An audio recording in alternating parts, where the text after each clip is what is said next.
So I want to get your impressions of Byron Baldwin, and also following it up, when you played as a true freshman, obviously he's coming in and looking to do that. Any advice, or what do you tell guys that want to follow your path and have an impact as a true freshman?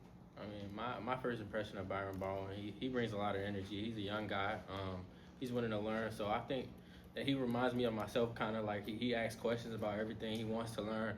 And I see he got a lot of potential in him. So definitely see a little bit of myself in him. We'll go Seth and Daniel.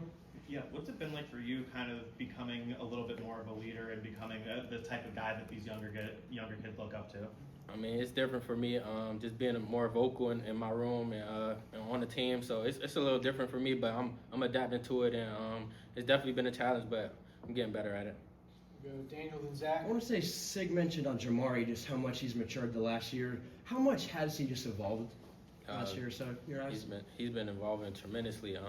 He's got way better since I met him. Jamari has been great for us. I think he's gonna have a big season this year. So yeah. On your right to Zach, and then Jared. How would you personally describe your leadership style? My leadership style is more of a lead by example type of guy. I'm getting to be more vocal, so that's how I would describe it. We'll go Zach or Jared in the second row, then Lou. When do you think you knew you could be as good as you are in your All-American time? When I knew, I would say for me, my first day of fall camp, my freshman year at GMU, I would say I knew like I'm on a higher level. Especially in high school, I went against guys like Jeremiah Smith and stuff like that. So I feel like I was just on a higher level. So yeah. We'll go second row on your left to Lou, and then Pete.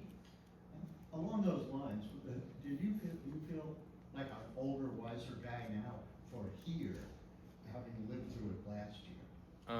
Definitely feel like I matured more, older. Yep, definitely got wiser, like knowing the football game a little more and concepts and stuff like that. So definitely feel like I got more of a mental aspect of the game.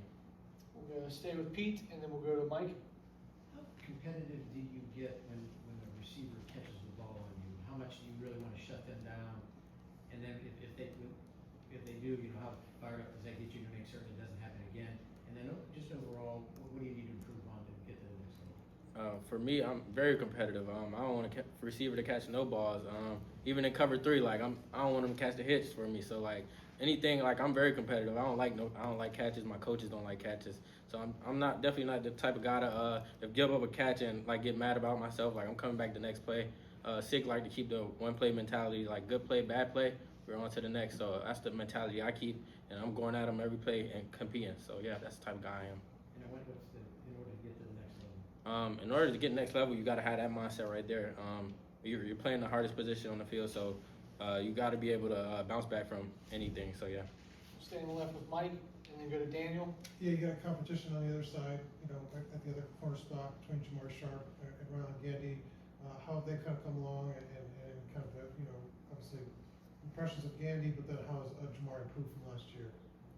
They're both competing very well. I would say they both came a long way, especially Gandy since he got here. But I would say Jamari Sharp is going to be great for us this year. So yeah. Stay on your left to Daniel, and go to Seth. On Jalen, I want to say he enrolled in the spring. How have you just kind of seen him evolve in that time? He's been great for us as well. That's another guy I see myself in. He learns a lot. He asks a lot of questions. He's a hard worker as well. So I think the future is bright for him. We'll go Seth on your left, and the last one to Zach B. Yeah, when you talk about how you're kind of developing as a leader and trying to become more vocal and kind of be that presence, how much do you kind of look at guys like Aiden and Mikhail and kind of draw some things from them in that aspect? Definitely learn a lot from those guys, especially from a leadership aspect. Aiden, he's just a guy. He talks to everybody. He's the leader of the team, so I learned a lot from him, and especially Mikhail too as well. Last one on your right to Zach B. When's the moment you realized you had to use your voice a little bit more on this team? Towards the end of last year, I want to say it was around Northwestern game. I kind of stepped up and got the team together and told the defensive back groups we need to step it up a little bit. So I think that was the changing point for me. Awesome. Thanks, D'Angelo. Appreciate you. Thank you.